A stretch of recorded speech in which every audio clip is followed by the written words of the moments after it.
Salut à tous, nouvelle vidéo sur les incises. Donc les incises, c'est dans les dialogues, c'est quand on marque dit-il, hurla-t-elle. Pourquoi utiliser les incises? Donc elles ont plusieurs fonctions. Elles nous permettent de dire qui parle. Les incises, elles précisent également l'inflexion de la voix, l'intonation.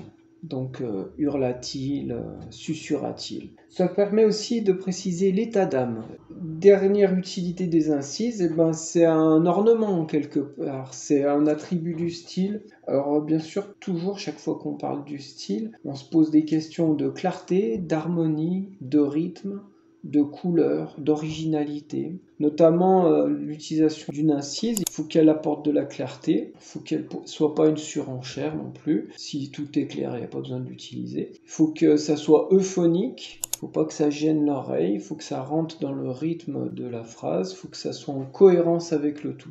Donc quand utiliser une incise, eh ben pas tout le temps, c'est pas la peine. Si on sait qui parle, s'il n'y a pas à marquer une intonation particulière, ou alors si on le marque autrement, on verra des exemples, c'est pas la peine de préciser par l'incise. Je vous mets des verbes qui sont utilisés dans les incises: interroger, questionner, exposer, bafouiller, pouffer, gronder, vociférer. Tout ça, c'est à utiliser avec pertinence. Il faut choisir le terme approprié. Il faut que le terme il soit approprié à l'intonation, au personnage.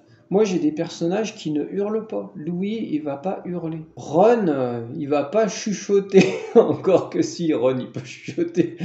Mais voilà, chaque personnage a son intonation, a sa manière d'être. Où trouver ces verbes? Donc, je vous en ai mis quelques-uns là. Sinon, il n'y a pas de souci. Vous tapez n'importe lequel, implorer, et puis vous cherchez tous les synonymes. Les cris d'animaux aussi, ça peut être une piste. Beugler, piailler. Piailler, non, c'est pas terrible. Aboyer, les bruits, les sons. Alors après, il y a des choses à ne pas faire. Hein. Rigola-t-il, ça se dit pas. Il dit quelque chose en rigolant, mais rigola-t-il, c'est pas correct, ça va pas. Attention au double emploi. Si on met un point d'exclamation et qu'il n'y a pas de doute sur qui parle, c'est pas la peine de marquer hurla-t-il derrière. S'il y a déjà un point d'exclamation, on marque pas hurla-t-il ou cria-t-il, sauf si vraiment on veut insister. Pareil, après un point d'interrogation, on marque pas demanda-t-il. Quelle heure est-il? Demanda-t-il. Non, quelle heure est-il? Ça suffit. Faire attention aux problèmes de phonie. Ah oui, j'ai marqué ça suffit, fit Sophie. Ce livre, je l'édite, dit Edith. Attention à ça. C'est des problèmes qu'on rencontre, hein, des fois, ça. Sur la forme, en fait, on conjugue au passé simple le plus souvent. On n'utilise pas le présent parce que avec les verbes du premier groupe au présent, on se retrouverait avec criai-je. Et ça, alors perso, moi je sais que j'aime pas. Susurrai-je. Non, ça me plaît pas. Après, c'est pas faux, hein, mais c'est pas toujours facile à lire. En général, quel que soit le temps du récit, on marque les incises au passé simple. Vous verrez que j'ai pas toujours fait ça parce que bien sûr c'est une règle et on la transgresse. Hyper important, on inverse le sujet. On dit pas j'ai dit, on dit dis-je. Merci, ai-je susurré. Ouais, c'est tous des exemples que je prends dans l'étrange mystère, hein, comme d'habitude. L'avantage c'est que le bouquin il est plein d'exemples, donc en général ça suffit. Et s'il manque des trucs, je bricole, et puis vous les retrouverez quand vous lirez le bouquin, et voilà, c'est sympa. Là, on voit que merci, ai-je susurré, c'est l'incise qui donne le ton. Alors que la phrase d'en dessous, c'est une description de la façon dont elle a répondu, de sa toute petite voix légère et chevrotante. Donc c'est deux façons de faire. Là, j'introduis le dialogue en fait par 3 petits points. Le contexte fait que là, on se doute que c'est Stan qui va parler. Et la façon dont il parle, donc il commence par bafouiller, ça nous donne une indication. Et la personne qui lui répond, c'est donc quelqu'un qui a un accent. Donc c'est pareil, on sait qui parle, donc il n'y a pas de souci, on n'a pas besoin de marquer dit un tel ou répondit un tel. Je prends délicatement ses mains dans les miennes et je lui susurre à l'oreille. Alors là, je mets un 2 points par contre. Je lui susurre à l'oreille, 2 points. Alors hurle le gamin, j'étais pas obligé de marquer hurle, puisqu'il y a déjà ma. Et en plus, il y a un point d'exclamation. Mais comme c'est quand même une réponse qui est un petit peu bizarre, on ne sait pas ce qui se passe là.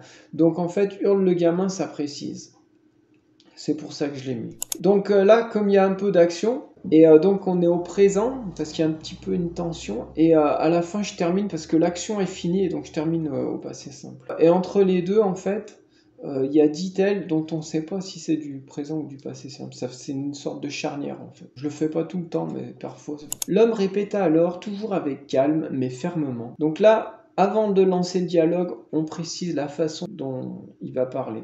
Avec calme, mais fermeté. Donc ensuite, il n'y a pas besoin d'incise. Le guerrier Qin regarda une dernière fois les yeux de la jeune femme. Merci, souffla-t-il en poussant vers elle son sabre taché de sang. Alors là, je sais jamais s'il faut que je mette une virgule après souffla-t-il. Souvent, j'ai pas envie d'en mettre une en fait. Donc il y a des fois je la mets et des fois je la mets pas.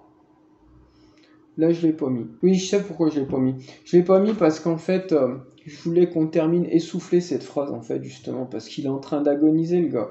Merci, souffla-t-il en poussant vers elle son sabre taché de sang. Voilà, je voulais que ça soit comme ça. Je voulais pas qu'il y ait une pause. Mais sinon, le principe, c'est que si c'est assez court, on met pas de virgule.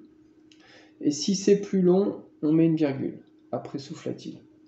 On va voir d'autres exemples de toute façon. Ah oui, alors là, pour le coup, il n'y a pas d'incise. Parce que, en fait, la scène, ils sont en train de manger, ils sont gamins, c'est un souvenir de Stan. Il se rappelle quand il était gamin. Et c'est un peu le bazar, quoi. Et donc, je voulais qu'il y ait cette sensation de bazar. On voit quand même qui c'est qui parle. Voilà. Marie, il y a Louis qui me vole les frites. Il y a des enfants qui parlent et il y a deux adultes. Il y a Marie et Louis. Il y en a marre, hurlait Marie. Puis, sur un ton qui allait crescendo, elle ajoutait. Donc, première phrase, je marque une incise et après, je décris le ton. Sur un ton qui allait crescendo, elle ajoutait.